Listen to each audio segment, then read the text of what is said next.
Hello guys, today I'm going to do my 8th speech, my last one. Here's my audience for it.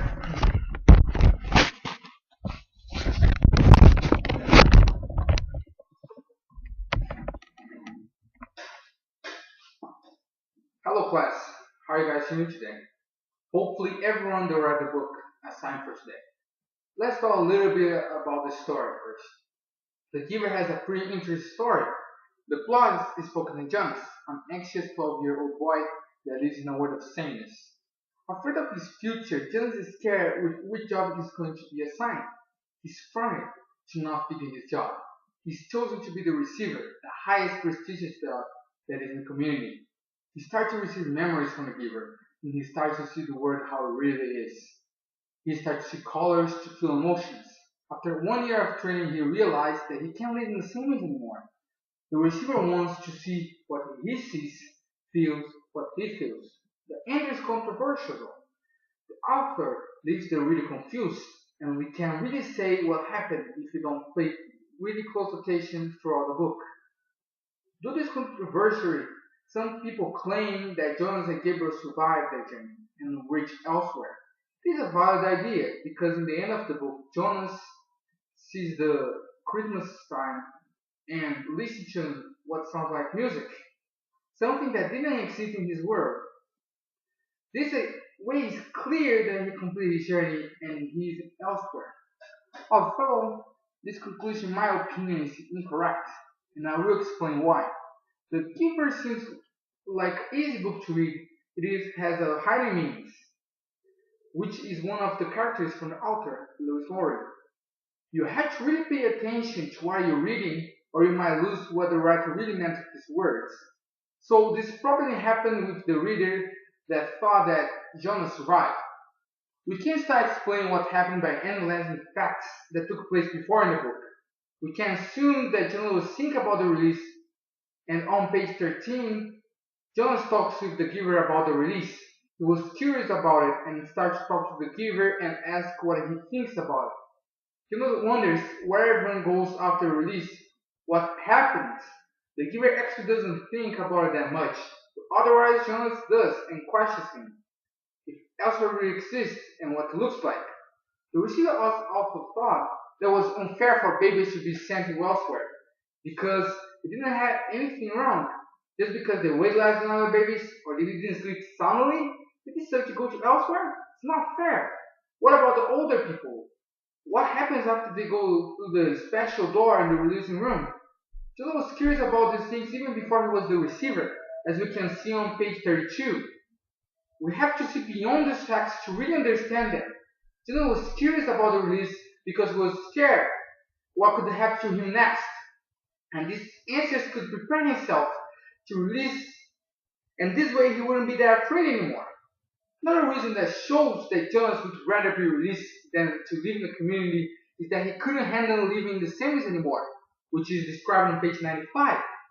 Jonas started to see the color red, and he could also start to feel emotions that he felt in the memories.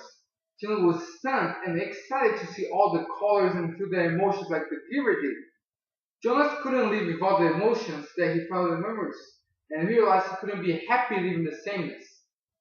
But he also couldn't ask for release, because when he was nominated as a receiver, one of the rules was he couldn't ask for one. So the only way to get out of this nightmare would be doing this trip to make everyone see what he sees and feel what he feels. Because if he reached elsewhere, he couldn't show all his knowledge for the community. In this way, the community would see what he sees. Other proof that we can rely on is that the writer commented in the interview about the end of the book. Well, I told you already that I had liked the interior of it, and the fact that it led one to wonder and to think about the characters.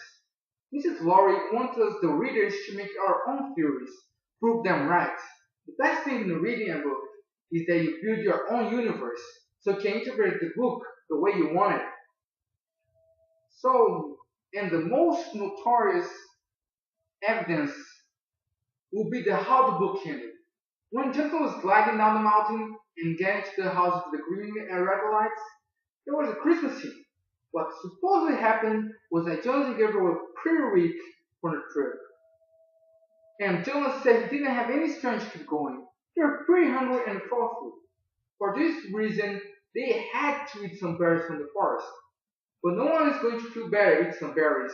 No one is going to feel stronger to eat some berries to keep going. Secondly, no one had ever been in that forest. So how did they know the fruit wasn't poison? If one of these possibilities happened, Jonas in his last breath imagined his favorite memory, his life down the mountain, and the giver favorite memory, the house during the Christmas time. Some people imagine these favorite memories when they are about to die because they want to ignore the pain of the death. So their subconscious brings the best memories to the surface. So in conclusion, what really happened was that Jonas and Gabriel died frozen in their journey. And in the end of the book, the receiver was just hallucinating. If you guys read the book The Giver carefully how I did, you can see this evidence that I just stated, making clear that Jonas and Gabriel didn't finish their journey. Prove that my theory is right. So after this speech, do you guys have some questions or concerns about the book The Giver? Why don't you trust the author's ending? Why don't you believe that Jonas and Gabriel gotten elsewhere and they were alive and safe? Well, I said before in my speech, I got some evidence showing that it was impossible to Jonas and his brother get out their journey alive. For example, the berries that they could be poisoned. This would kill both of them just for eat them. Also, they were pretty weak for their journey. They wouldn't be able to keep going. The way Jonah was concerned about the release in general wasn't normal. He was scared. He was scared about his suicidal journey. For this reason and others that I said before, that's why I don't believe that they got to elsewhere alive. Any more questions? Yeah. Why did you make your own theory about the book? One of the best things about reading is that you can make your own conclusions. I'm a pretty experienced reader, and I look for the minimum details when I made the theory. I just show my point of view from the book. I just wanted to show you guys that we can look books in another perspective.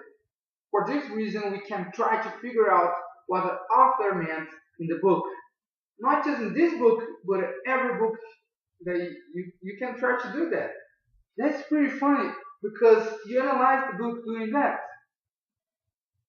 You can see what happens and realize what the world really meant. It's pretty fun. Thank you guys for your time.